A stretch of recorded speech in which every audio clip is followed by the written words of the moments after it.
Guys, आज मैं आपको बताने वाला हूँ 6.2, जिसमें आपको कुछ बेसिक जानकारी दूंगा। ठीक है, बेसिक जानकारी क्या रहेगी? जैसे एक तरबूज बनाया मैंने जी,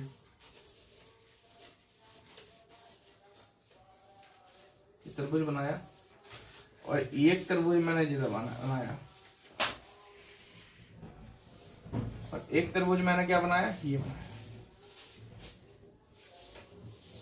ठीक है, एक तरबूज मैंने ये बनाया। ठीक है, अब ये तीनों तरबूज तो हैं, ये भी तरबूज है, ये भी तरबूज है और ये भी तरबूज है। ठीक है, तीनों तरबूज ही होने वाले हैं। लेकिन क्या है, ये एक समान रूप के नहीं है, यानी कि ये समरूप नहीं है। समरूप नहीं दिख रहा है ना, ये एक समान रूप के नहीं दिख रहा है, एक समान रूप के तो दिख नहीं रहे, अलग अलग दिख रहे हैं। ठीक है, अब क्या है कि ये भी देखो आप, ये भी देखो, है तीनों तरबूज ही। तरबूज कैसा होता है? देखो, तरबूज होता है, ऐसा होता है जिसमें तीन भुजाएं होती है, वो तरबूज कहलाता है। ठीक है, तीन भुजाओं से मिलने वाला जो एक आकृति बनती है उसको बोलते हैं अपन क्या, तरबूज। ये बात ध्यान रखना, कभी भी कोई पूछे कि तरबूज किसे बोलते हैं, तीन भुजाओं से मिलने वाली एक आकृति को अपन तरबूज बोलते हैं। आइए हम आपको बताते हैं, क्या बताएंगे? अब हमको वृत्त बताएंगे कि वृत्त क्या होता है, वृत्त की क्या डायमेंशन होती है, क्या रेडियस होती है, क्या डायामीटर होता है, क्या व्यास होता है। व्यास को इंग्लिश में क्या बोलते हैं? डायामीटर। और त्रिज्या को इंग्लिश में क्या बोलते हैं? रेडियस। ये बात ध्यान रखना, मैं आपको बार बार नहीं बताऊंगा, साथ ही साथ नोट डाउन करते चलो, इससे भूले ना। ठीक है, और ये क्लास आपकी रेगुलर चलने वाली है, हर एक दिन अपडेट रहेगा, हर दूसरे दिन अपडेट रहेगा, हर दूसरे दिन क्लास रहेगी। ठीक है,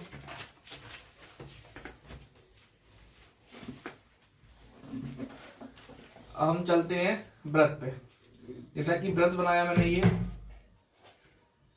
ये बनाया व्रत और एक ये बनाया व्रत।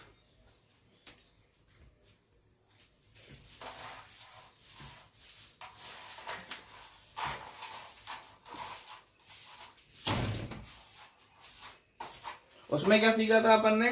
तरबूज था, तरबूज की सभी भुजाओं की उसमें वो थी ना, डायमेंशन तो अलग अलग थी। तो क्या है, वो एक डिफरेंट डिफरेंट तरबूज हो गए थे। इसमें समबाहु तरबूज भी आते हैं, समद्विबाहु तरबूज भी आते हैं, समकोण तरबूज भी आते हैं, नॉर्मल तरबूज भी आते हैं, सब प्रकार के। अब जैसे व्रत है, ये व्रत आपको कैसा दिख रहा है? ये व्रत, ये व्रत, ये व्रत, ये व्रत आपके समरूप होंगे। क्यों होंगे समरूप? इसका कारण सुन लो। क्योंकि इन्हें कितना भी बड़ा बनाया जाए, इनका रूप एक सही रहेगा। रूप यानी बनेंगे ऐसे। जबकि तुमने देखा होगा, तरबूज बनाए थे अपन ने, ये तरबूज कैसा बन गया था, तो इसमें ये वो तीनों भुजाएं बराबर थी, जबकि इसमें तीनों भुजाएं ये बराबर नहीं थी।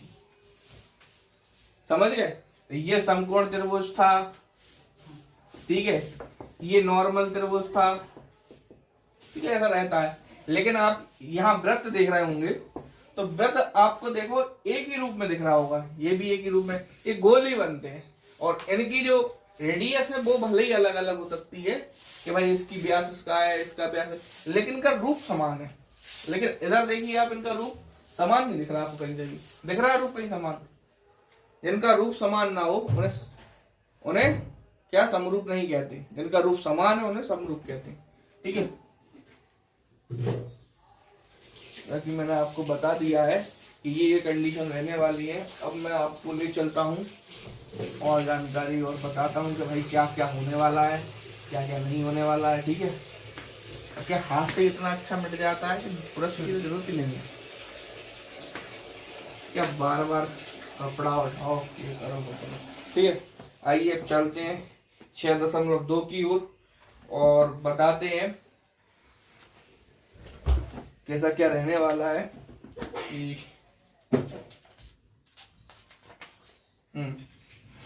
इसमें पहले हम बताते हैं आपको, थेल्सबर्ग के एक उदाहरण दिए गए हैं दो, तो उसमें हम आपको दो तीन चीजें सिखाते हैं। जैसा कि आप देख रहे होंगे, ये देखो, ये तरबूज है, एक यहाँ लाइन खींच देंगे, इसको ए नाम दे देंगे, इसको बी नाम दे देंगे, इसको सी नाम दे देंगे, इसको डी नाम दे देंगे, इसको डी नाम दे देंगे और इसको ई नाम दे देंगे। अब आप बताइए, जैसे दो लाइन अपन ने खींच दी, ठीक है गाइस, ये 2 लाइन अपन ने खींची। अब जो इस साइड सीधी चली जाए, यहां सीधी चली जाए, यहां सीधी चली जाए, यहां सीधी चले, तो ये आपस में मिलेंगी क्या? बताओ, नहीं मिलेंगी ना कहीं पे। तो इसी तरीके से ये वाली लाइन और ये वाली लाइन कुछ इस तरीके की दिख रही है, दिख रही है, ठीक है। तो ये जो रेखाएं रहती हैं, जो इस टाइप की रेखाएं रहती हैं या इस टाइप की रेखाएं रहती हैं, या ठीक है, तो उनको क्या बोलते हैं? समांतर रेखाएं बोलते हैं। जो इस टाइप की रेखाएं रहती हैं और इस टाइप की रेखाएं रहती हैं, उन्हें समांतर रेखाएं बोलते हैं।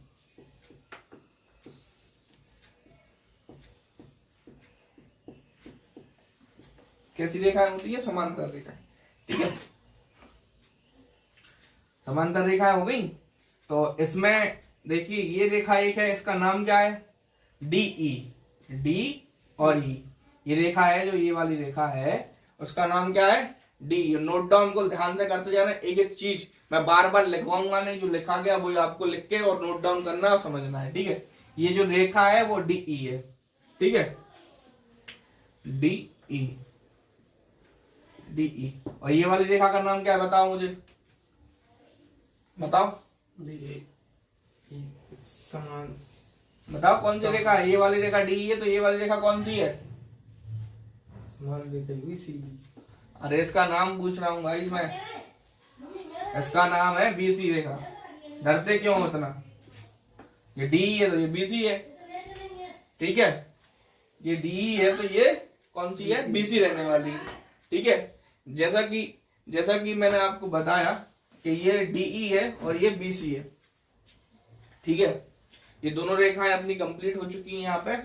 अब मैं आपको बताने जा रहा हूं कुछ और इम्पोर्टेंट फैक्ट कि और क्या रहता है त्रिभुज में भाई। अब देखिए ये डीई है और ये बीडी है, तो ये क्या है? अपना त्रिभुज है। तो इसकी डी, ए डी और बी डी, देखो मैं बताता हूं, ए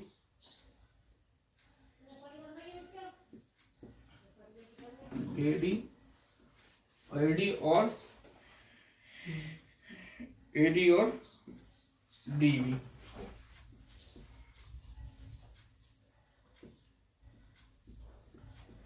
डीबी, और यहाँ एई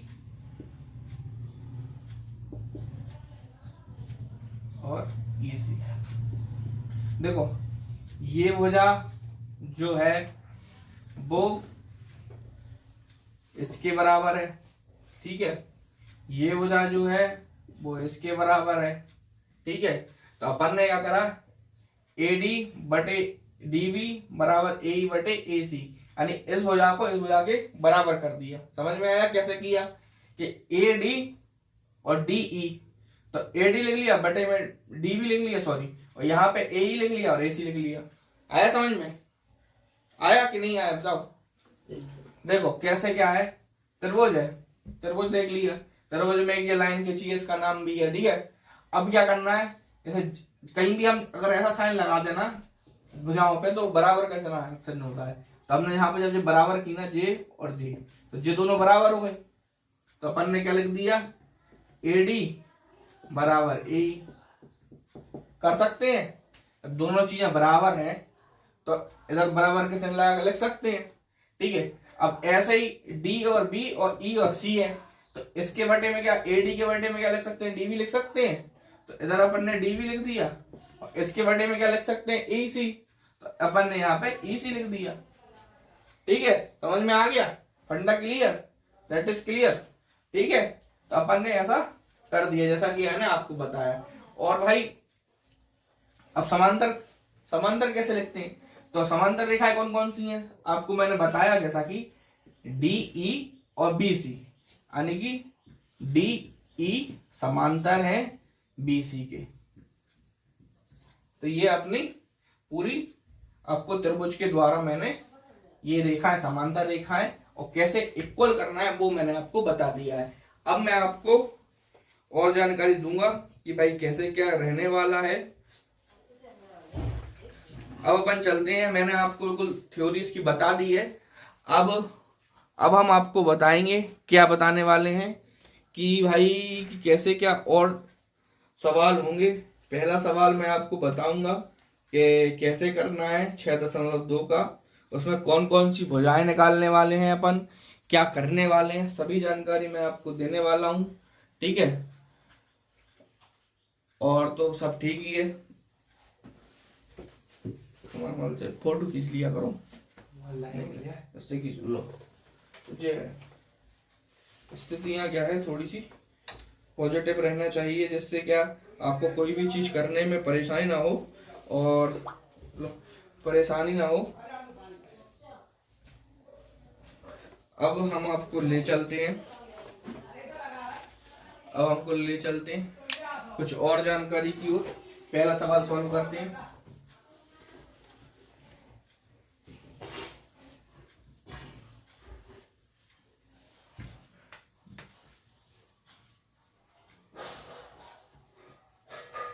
ठीक है, पहला सवाल जैसा कि इसमें दिया गया है, आकृति दी गई है।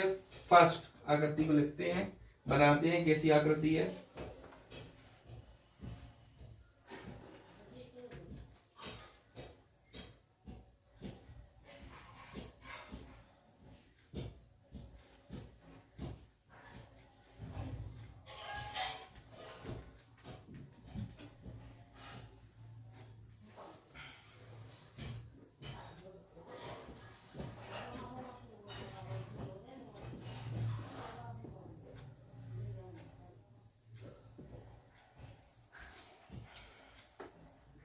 ये फर्स्ट आकृति अपन बना ली है। इसमें कितने कितना क्या रहने वाला है, सेंटीमीटर, 1 सेंटीमीटर, ठीक है, 3 सेंटीमीटर, ठीक है, ये आपका रहने वाला है। सब डायमेंशंस मैंने आपको बता दी हैं कि क्या कैसा रहने वाला है। ठीक है गाइस,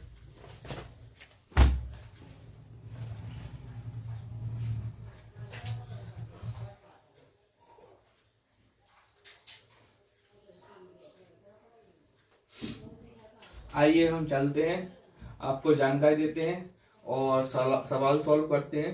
इसमें अपन को ज्ञात क्या करना है, जैसा कि आपको बताया गया है कि DE समानुपाती है BC के, DE भुजाएं समानुपाती है BC के, ठीक है, और समानुपाती परिमेय से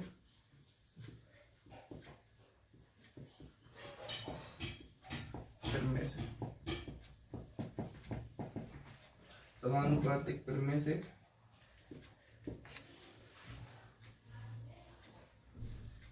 AD अपॉन DV बराबर है AE upon EC। AD upon DV AE upon EC, समझ में आ गया? ठीक है, अब क्या है, कुछ नहीं करना है, सबके मान रखना है।